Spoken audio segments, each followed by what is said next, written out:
Hello students, welcome in a Sahaj Shikshan YouTube channel. Today I am going to take 5th standard.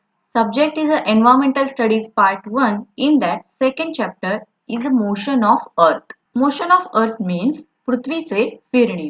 So students, last chapter what we learned is our earth and our solar system. So in a solar system there is a star and planets. Star having their own light but planet have their own star have their own light but planet don't. For that planet will revolve around the sun. In solar system there is also planets having satellites, then asteroids and dwarf planets. So these all things we learned in a first chapter. Today we are going to learn is rotation. Means in a solar system here is a sun. In a solar system here is a sun and around the sun at a third position here is our earth. So earth can revolve around the sun and also revolving ourselves. So this is called as a rotation. So in this chapter we will learn that is a motion of earth. For that let's take an easy example. Take a top, spin it and observe its movement. म्हणजेच एक भोवरा घ्यायचा आहे, तो आपल्याला फिरवायचा आहे आणि त्याची हालचाल कशा प्रकारे होते बघायचा आहे. The top turns around itself. Any object that turns about itself actually turns around a certain imaginary line. The turning of an object around itself is called rotation. Means भोवरा हा जर तुम्ही फिरवलात तर तो आपल्याला काय दिसून येतो स्वतःभोवती फिरतो. जर एखादी वस्तू ही स्वतःभोवती फिरत असते तर असं ती फिरत असताना त्यामध्ये एक काल्पनिक रेषा असते, a certain imaginary line. The turning of an object around itself is called as a rotation. म्हणजेच एखादी वस्तू ही जेव्हा स्वतःभोवती फिरत असते तेव्हा त्याला रोटेशन किंवा परिवलन असे म्हणतात. And the imaginary line around which it rotates is called as the axis of its rotation. म्हणजे ती स्वतःभोवती जेव्हा फिरत असते तेव्हा फिरत असताना एक सर्टन इमेजिनरी लाईन म्हणजे एक काल्पनिक रेषेभोवती ती फिरत असते, तर त्या काल्पनिक रेषेलाच ऍक्सिस ऑफ इट्स रोटेशन म्हणजेच त्या गोष्टीचा किंवा त्या वस्तूचा अक्ष किंवा आस, परिवलनाचा आस किंवा अक्ष असं म्हणतात. Here is a top. Top can be revolved around itself and so top revolving around is called as a rotation and there is having an imaginary line is called as the axis of this top. So next what we learn is the earth's rotation. Here we learn is what is the rotation and what is the axis of rotation. So our earth also rotate. So let's move what is the earth's rotation. For that try this. Take a globe like the one in a picture and spin it. Note the line around which it rotates. Now take a plumb line and hold it close to the globe as shown in a picture. So here given a picture, this is a globe and this is a plumb line. Take a globe and spin it. म्हणजेच एक पृथ्वीगोळ घ्यायचा आहे आणि तो फिरवायचा आहे. तसेच तो फिरवत असताना त्याच्या समोर एक ओळंबा धरायचा आहे आणि त्याचे आपल्याला निरीक्षण करून बघायचं आहे. What we'll see that the plumb line and earth's axis are at an angle to each other. म्हणजेच हा जो ओळंबा आहे हा ओळंबा आणि पृथ्वीचा हा जो अक्ष दिलेला आहे याच्यामध्ये कोण तयार होतो किंवा ते एकमेकाशी कोण करतात. या ठिकाणी हा आपल्याला प्लग लाईन म्हणजेच ओळंबा दिलेला आहे, तर ही जी आपल्याला रेषा दिसत आहे ही अर्थ ऍक्सिस आहे. या ठिकाणी या दोघांचा कोण झालेला आहे किंवा ते एकमेकाशी कोण करत आहेत. That is the earth axis is inclined. Means पृथ्वीचा अक्ष हा कललेला आहे. The earth rotates with its axis inclined. Means पृथ्वी ही अशा कललेल्या अवस्थेमध्येच परिवलन करत असते. This is an important thing. The line NS in the picture show the Earth's axis. Here given a Earth axis picture. Line N and S means this line. Okay, this is a Earth axis and this is a North Pole and this is a South Pole. म्हणजेच उत्तर ध्रुव आणि दक्षिण ध्रुव. If a circle were drawn around the surface of Earth exactly in between the North and South Pole. So here is a globe. Here is a globe and an S pole. Here is a North Pole. Here is a South Pole. And this in between this passes a line which is called as the Earth axis. So in this globe, if at the North Pole and at the South Pole, we draw a circle in between two. This will be divide this globe or this Earth in between two parts. So this imaginary circle is called as the equator. Means what we'll draw? We draw a circle or imaginary line between N and S pole, which will be divide Earth in a equal two parts, and this line is also we called as a equator. म्हणजेच विषुववृत्त.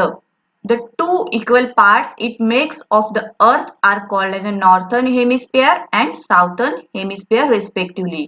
आता पृथ्वीचे हे जे दोन भाग समान भाग झालेले आहेत त्यातील एका भागाला म्हणजेच उत्तरेकडच्या भागाला उत्तर गोलार्ध म्हटलं जातं, तर दक्षिणेकडच्या भागाला दक्षिण गोलार्ध असं म्हटलं जातं. हा पॅराग्राफ आपण पुन्हा एकदा समजून घेऊयात.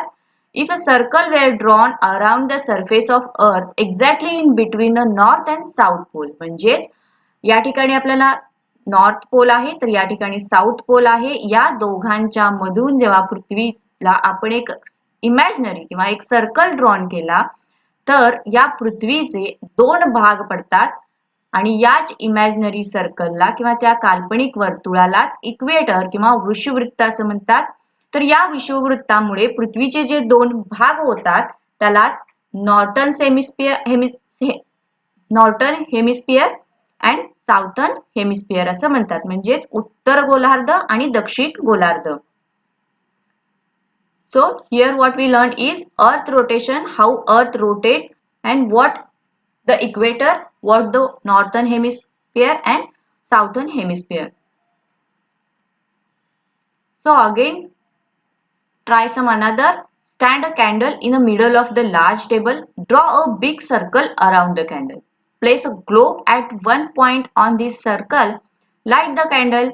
See that it is dark in the room. Suppose that the candle is the sun. म्हणजेच या ठिकाणी आपल्याला तो सेटअप दिलेला आहे. See, here is a candle. Draw a big circle around the candle. Place a globe at any point on this circle. So here we place a globe, light a candle. मेणबत्ती पेटवायची आहे आणि room मध्ये अंधार करून बघायचा आहे. तर या ठिकाणी ही जी मेणबत्ती पेटवलेली आहे ही आपल्याला सूर्य आहे असं समजायचं आहे. Observe which part of the globe gets the sunlight and which one does not. Now we will observe that globe म्हणजे या पृथ्वी गोलाचा कोणता भाग आपल्याला अंधारात दिसतो तर कोणता भाग आपल्याला उजेडात दिसतो. So for that, now looking at the globe from the direction of north pole. जर आपण उत्तरेकडून बघितलं आणि जर हा पृथ्वी गोल अँटी क्लॉकवाईज फिरवला. कारण अँटी क्लॉकवाईज का? Because of the earth rotates from west to east. म्हणजेच पृथ्वी ही आपली पश्चिमेकडून पूर्वीकडे फिरत असते. So for that, turn the globe at anti-clockwise. So, as the earth rotates, its different parts comes into the light of the sun one after another and the turn away from it also in a same order. म्हणजे ज्याप्रमाणे पृथ्वी गोल हा फिरेल त्याप्रमाणे पृथ्वीचा काही भाग हा उजेडात येईल तर उरलेला भाग हा अंधारामध्ये जाईल. त्याचप्रमाणे जशी आपली पृथ्वी फिरेल किंवा जसे ते पृथ्वीचे परिवलन घडत जाईल त्याप्रमाणे वेगवेगळे पृथ्वीचे भाग हे उजेडात येतील तर त्याचप्रमाणे काही भाग हे उजेडापासून दूर जातील. तर ज्या ठिकाणी उजेड आहे त्या ठिकाणी आपण दिवस असा म्हणतो, म्हणजे ज्या ठिकाणी अंधार आहे त्या ठिकाणी आपण रात्र म्हणतो. So there is a simple example of that is sunset and sunrise means सूर्योदय आणि सूर्यास्त. Stick a red bindi on a globe. Set up the previous model of the globe and the candle. Turn the globe anti-clockwise. Note when it is sunrise, noon and sunset at the location of this bindi. So here is a same setup. Just we have to take a bindi or dark color bindi and stick on a globe. Then rotate the globe and observe the bindi position. Means when the bindi gets in a light, when it is in sunrise, noon and sunset. After one sunrise, note when the next one occurs at the bindi. You will see that this happens when the earth completes one rotation. म्हणजे जेव्हा आपल्याला ही टिकली आहे या ठिकाणी चिटकवलेली ही एकदा उजेडात दिसली आणि पुन्हा जेव्हा उजेडात येऊन ती आपल्याला दिसेल त्या ठिकाणी एक दिवस पूर्ण झालेला असेल.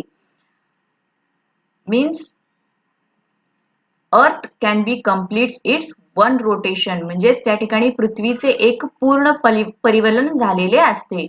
That is when it makes one complete turn around itself म्हणजे पृथ्वी ही स्वतःभोवती एक फेरा पूर्ण केलेला असतो. This period of time that the earth takes to complete one rotation is called as a day. म्हणजेच हा जो पृथ्वीचा एका ठिकाणापासून पुन्हा फिरून येऊन एका ठिकाणी येण्याचा जो काळ आहे याला एक दिवस लागतो किंवा एक दिन असं म्हणतात. तर या दिवसाचे दोन पार्ट्स केलेले आहेत, day time and night time for our measurement or simply day and night. For a purpose of our measuring time, we divide the whole day into 24 parts and these 24 parts which of while is called an hour or 24 hour. तर आता विद्यार्थ्यांनो या टिकलीचे आपण एक उदाहरण घेत आहोत. समजा या ठिकाणी आपला जर टिकली ज्या ठिकाणी बसवली आहे पण या ठिकाणी आपला भारत असेल तर दुसऱ्या ठिकाणी समजा अमेरिका असेल तर या ठिकाणी आपल्याला उजेड दिसतो तर अमेरिकेमध्ये आपल्याला अंधार दिसतो. जेव्हा हा पृथ्वी गोल आपला फिरवला जाईल तेव्हा अमेरिकेमध्ये दिवस असेल तर भारतामध्ये अंधार असेल. म्हणजेच आपल्याला सूर्योदय आणि सूर्यास्ताची कन्सेप्ट या ठिकाणी समजून येते. जेव्हा पृथ्वी गोल फिरतो तेव्हा सूर्याची जी प्रकाश आहे तो पृथ्वीवरती पडतो आणि त्यामुळे पृथ्वीचा तो भाग हा उजेडात दिसतो. त्या भागाला पृथ्वीच्या प्रकाशमान तो होतो. Next part is a year म्हणजेच वर्ष. Now move the globe along the circle on the table. Here is a globe and this globe can be move along this circle म्हणजे या ठिकाणी हा असा आपण फिरवायचा आहे. पुन्हा जेव्हा या ठिकाणी हा ग्लोब येईल तेव्हा एक वर्ष पूर्ण होईल. म्हणजेच पृथ्वीने सूर्याभोवती एक पूर्ण प्रदक्षिणा काढलेली असेल. As you do this, keep rotating the globe and ensure that the axis does not change its orientation. म्हणजे हा जो अक्ष आहे हा आपल्याला हलवायचा नाही, फक्त ग्लोब हलवायचा आहे. This is how the earth revolves around the sun even as it rotates around itself. The period of time the earth takes to complete one revolution around the sun is called as a 1 year. वरती आपण बघितलं एक दिवस म्हणजे काय असतो तर पृथ्वीचे स्वतःभोवती ज्या फिरण्याचा जो कालावधी असतो त्याला एक दिवस म्हटलं जातं. तर पृथ्वीच्या सूर्याभोवतीच्या फिरण्याचा जो कालावधी आहे त्याला एक वर्ष असं म्हटलं जातं. There are about 365 days and 6 hours in a year. वर्षामध्ये 365 आणि 6 तास असतात. So in this part what we learned is first we learned is a rotation means परिवलन म्हणजे काय हे बघितलं. तर next what the earth rotation म्हणजेच पृथ्वीचं फिरणं किंवा पृथ्वीचे परिवलन काय आहे त्यामध्येच N pole S pole also what is a equator, what is a northern hemisphere, what is a southern hemisphere. Then we learn is how the earth rotate. The earth is rotates from west to earth. Then what is sunset, what is sunrise, what is the day and what is a year. So student Here is this video is complete. Thank you.